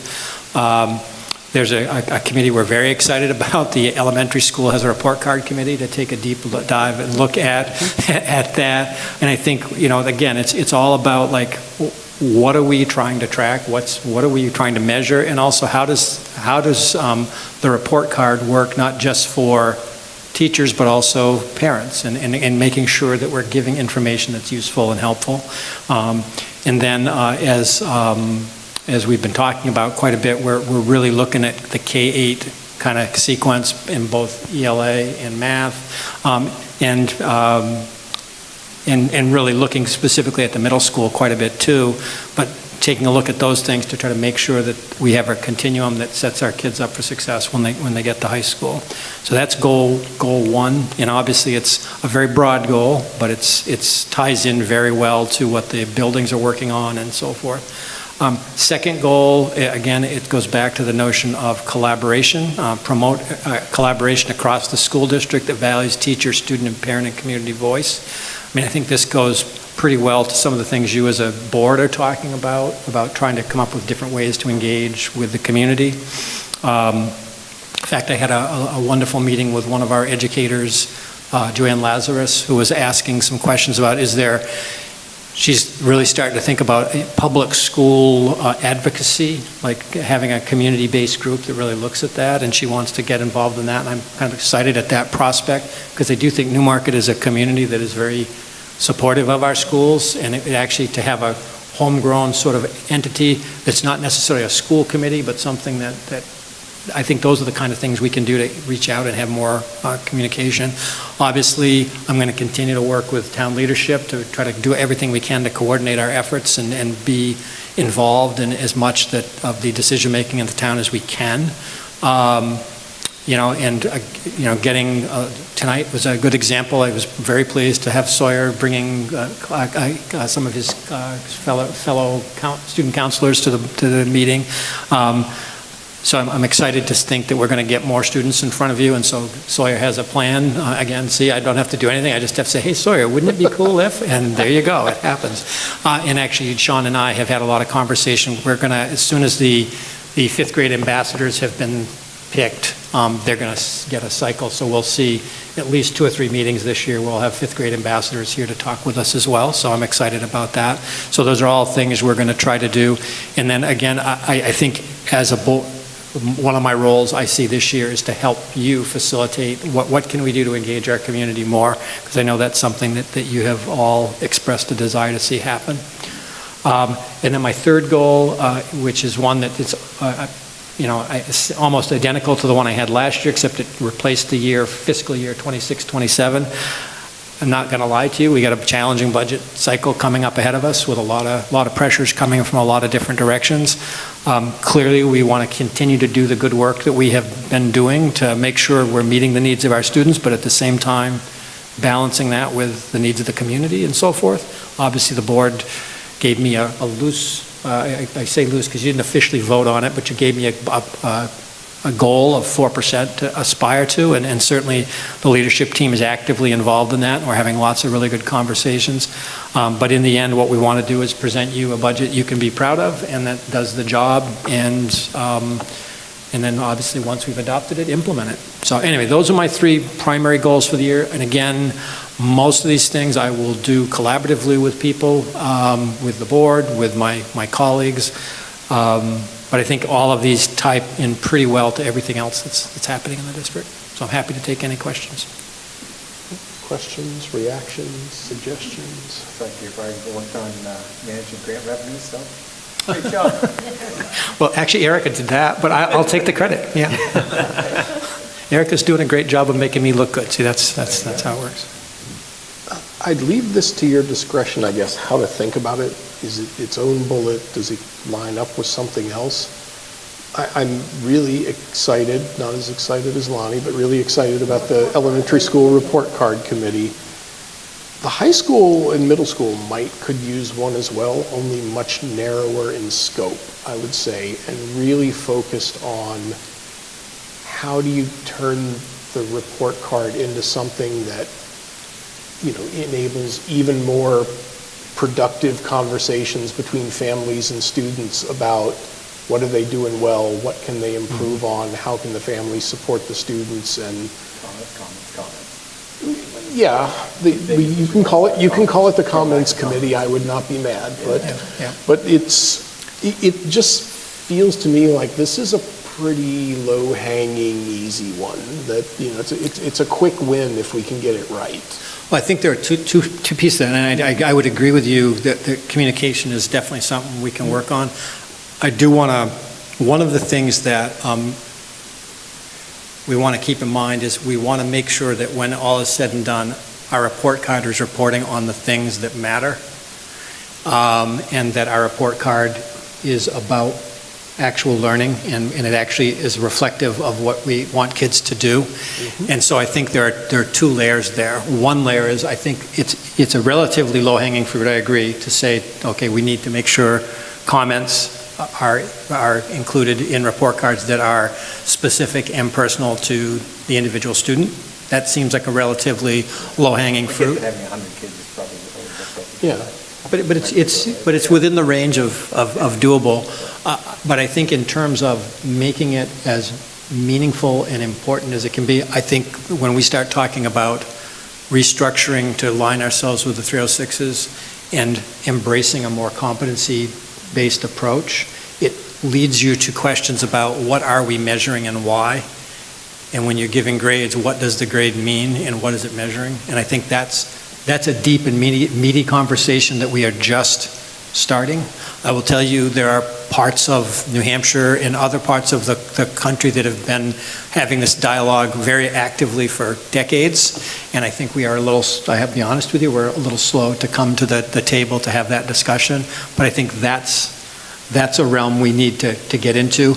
And we actually had a meeting with a group of teachers yesterday, and one of the things that kept coming up was, well, yeah, but what are we going to do about grades? And there was this desire to get right to the point of, let's just talk about the grading system like it's just a pure mathematical formula. And it's like, actually, before we go there, we got to make sure we are all in agreement on what it is that we're supposed to be teaching and learning, and then you develop your assessments around what's important. So yes to this low-hanging fruit, but just know that there's a much bigger conversation to come. And that's the kind of thing that at some point, it may be during my time, it may not, somebody's going to be coming to you as a board to talk about changing the high school, middle school report card to be less traditional and more in line with how students learn. Sounds good. The only other thought I had, and again, this is probably more work for Andy than for you, but... That's okay. I'm okay with Andy doing it. Well. Yeah, Andy can do more work. That's fine. It is starting to feel like to me that, I mean, lowering the credit requirements for graduation was absolutely the right thing to do. I feel strongly we made the right choice as a board. That said, it's starting to also feel to me like we have created some gaps that we didn't think enough about filling in terms of what does the senior year experience look like for the average Newmarket, maybe not the average Newmarket student, but probably even the average student is looking at some gaps in their schedule. And then you've got, from my understanding, a fair number of this year's senior class who reach the starting line of senior year needing one or two courses to graduate and finding a bit of a dearth of options to look at. So that, I don't know exactly how you address that in a goal, but it feels like, and even as a board goal, it feels like something that, you know, with the benefit of 2020 hindsight, I think, wow, we should have thought more about that. Well, I think some of it is, it's almost like that whole idea of build it and they will come. Well, we made a change and now the demand is there. Okay, now deal with it.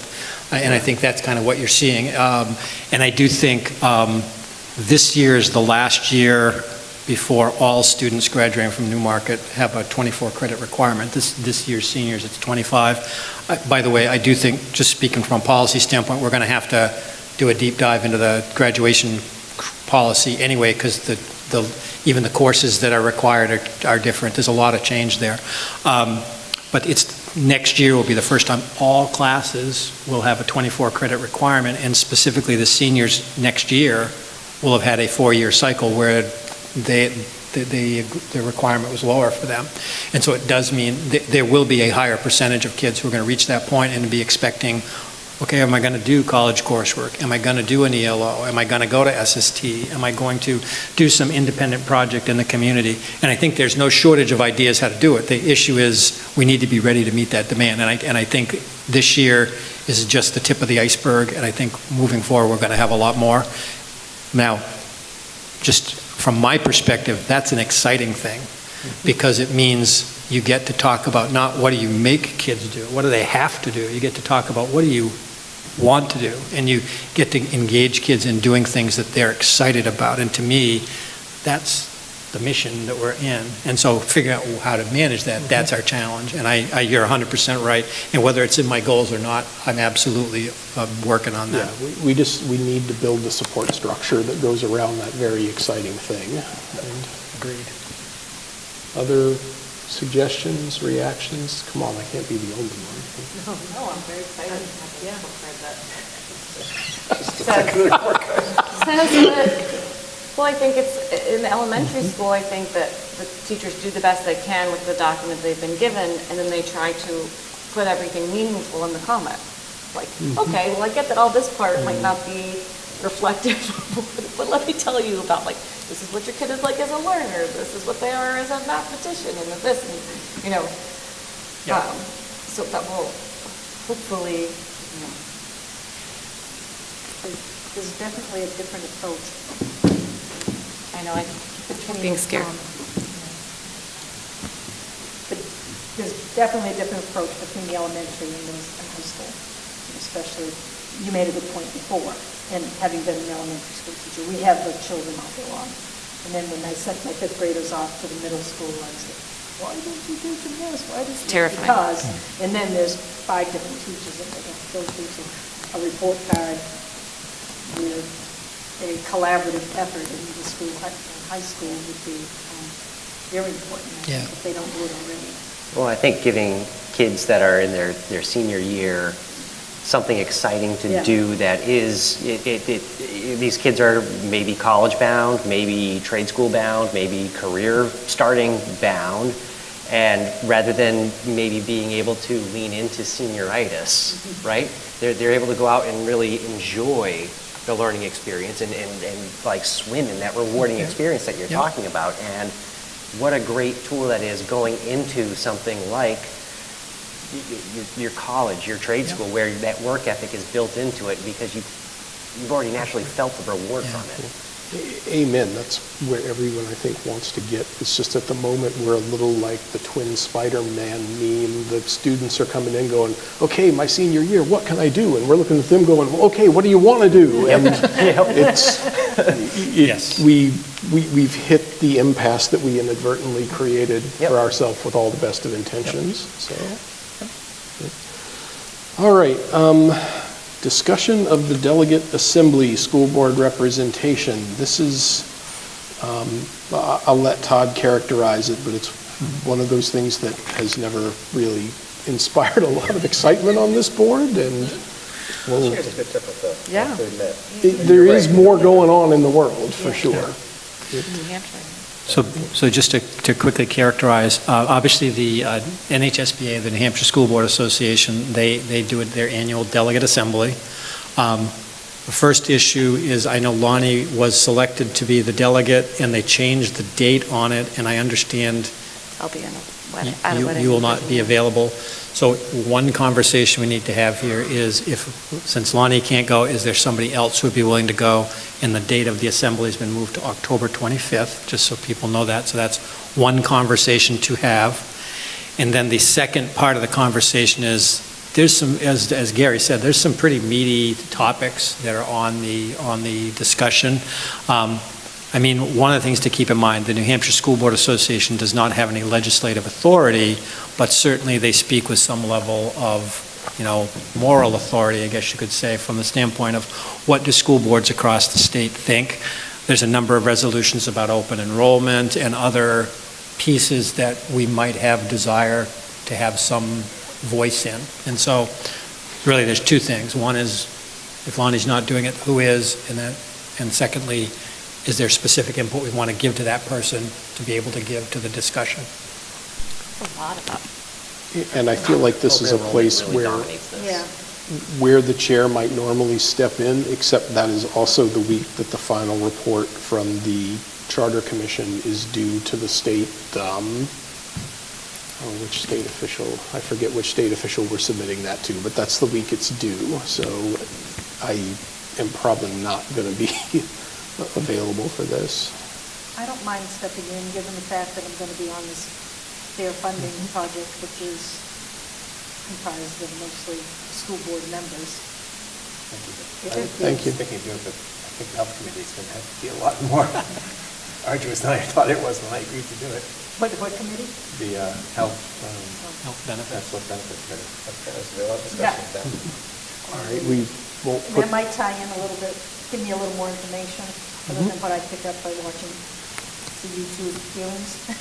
Always be careful what you pick up from watching YouTube. I don't think we need to put this to a vote, but is everyone all right with Kathy stepping in to? All right, thank you for volunteering. Now, to the kind of broader question, I will not assume that most people have had time to look through the document of all the various resolutions that are currently on the table, but does anybody have anything they feel strongly that we as a board should? I would support all the New Hampshire School Board Association Board of Directors recommendations. I've read through them. I think I support them all. The only one I'm a little hesitant about is having a quorum for remote meetings and about the number of people who can participate remotely. I don't love the idea, but... In other words, you'd say it's a physical quorum. You need a physical quorum to have one or more members be remote? They're revising that so that it doesn't require a physical quorum to I allow see. remote. Yeah, which I personally don't really support, but they tie it into a different resolution, so. Yeah, I mean, it doesn't seem like something that's likely to affect us. I wouldn't be thrilled about it either, I suppose, But they do tie it into another resolution. They combine them, so it wouldn't be worth trying to split them up and make a different proposal. Is there anything, I mean, I believe they do, or they entertain floor amendments at this. Is there anything that anybody sees that they feel strongly enough about that they would want to ask in a non-binding fashion, I suppose, Kathy, to propose a floor amendment? I've only made it through the first half of this so far. I'd like to read it a little bit more completely. All right, yeah, we do have time. Yeah. We do have time. You have till October 25th. All right. Or, It's a bit confusing until you kind of figure out the flow of it, and then it gets a lot faster to go through. the Well, then also 25th, that's a Saturday, right? The resolutions were due before some legislation was passed. So I think there's some things where it's like if, and, Right. had they been able. And as I understand right now, everything's going through that pre-stage of legislative bills being introduced, going into, I forget what office it is. They submit them to the general court. Legislative, yeah. Yeah. And they Legislative tidy up service the bill in order to get it Yeah. before the legislature.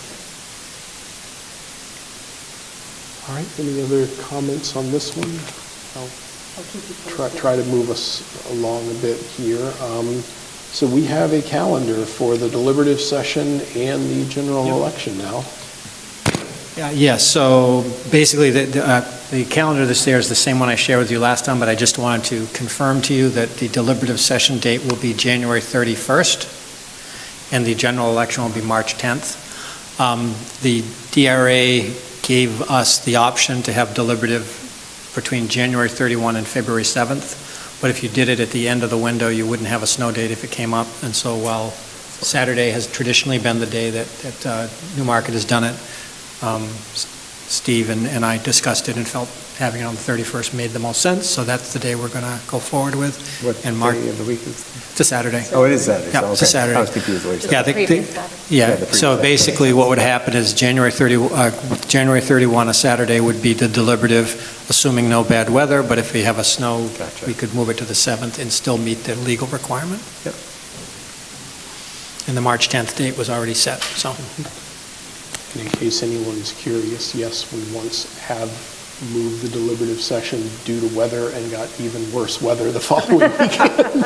But then you're stuck at that point. Oh, yeah, and people a few dozen people anyway, dutifully trudged to the downstairs auditorium at Town Hall, and we all looked, I think last year the weather was pretty bad, too. yeah. All right, upcoming school events. This is a wonderful service that Ellen has put together for us. Yeah, so Ellen, I think she emailed all of you just asking if you would like. She's happy to send out invites to all upcoming events, but she's going to have this section in our agenda that just tells you the kind of community school events. We decided we're not going to give you all the sporting events because there's a whole separate calendar to that, but things that might involve, coming in and being a part of something. So she's going to put them in the agenda every meeting, but she will also just email her if you want her to send you an invite, and she will do that too. Great. And I think the last one on there, I believe, Sorry. I believe the last one on there is the one that was rescheduled from last year. So I know that. It's on our website.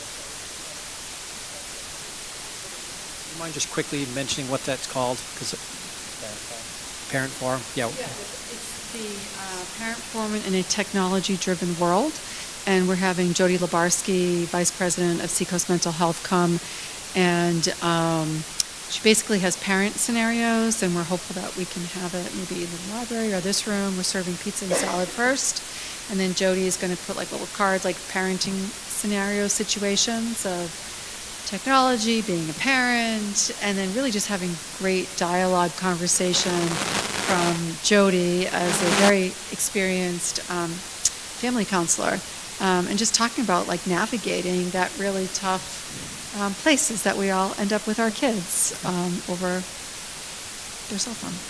And this was an event we had planned last year. We planned it last year, and unfortunately- Jody had a family event that we needed to reschedule it, and so she's really excited about it. I know our counselors are, but that's October 29th. It's on a Wednesday. Here. And then just really quickly for the report cards, not to enter another discussion, but I'm on that committee. We're going to be sending out drafts to each grade level parent. So if you have a second and a fourth grader, you'll get a second and a fourth grade report card for feedback. So our committee really wants feedback, and then we'll run it by the board and all that. Thank you. All right, does everyone, we got the work there and moving that forward.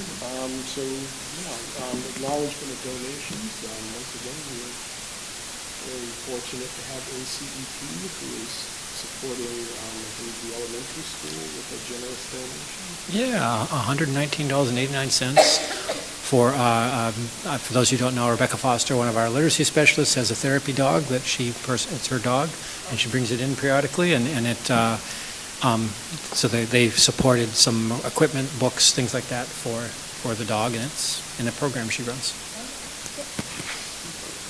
That was going to be my only question, was the therapy for the dog or for? I'd like to see the dog read. I'm going to come in for that day. That's the literacy night. Gadget reads, and then Gadget can actually read, and then the And you therapy have to dog is speak there. dog, of course, but they do read. All right, and we don't obviously need to vote on that one because it's below the threshold. So now really heading downhill. I'd accept a motion to approve the minutes from our September 4th, 2025 meeting. So moved. Second. All right, I'm going to give that one to Jeff. A motion by Jeff, second by Gary. Does anybody have any edits to the minutes? That's good to me.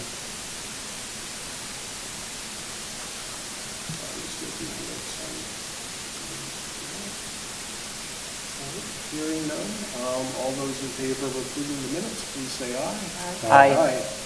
We are unanimous, 5-0. Move we approve the payroll and manifests for September 18th, 2025, totaling $731,030.05. Second? Thank you, Joe. All those in favor? Aye. Unanimous. And lastly, because it leaves the state of New Hampshire, we have an action item to approve a field trip, a recurring field trip. Yeah, this is an annual event. Mark Levitt, our wonderful seventh grade social studies teacher, organizes and plans it every year. And yes, because it leaves the state, even though it's actually closer than many places in New Hampshire, it requires board approval. I so move. Second. Kathy? Thank you, Lonnie. All those in favor? of Aye. approving? Aye. Aye. We're unanimous, 5-0.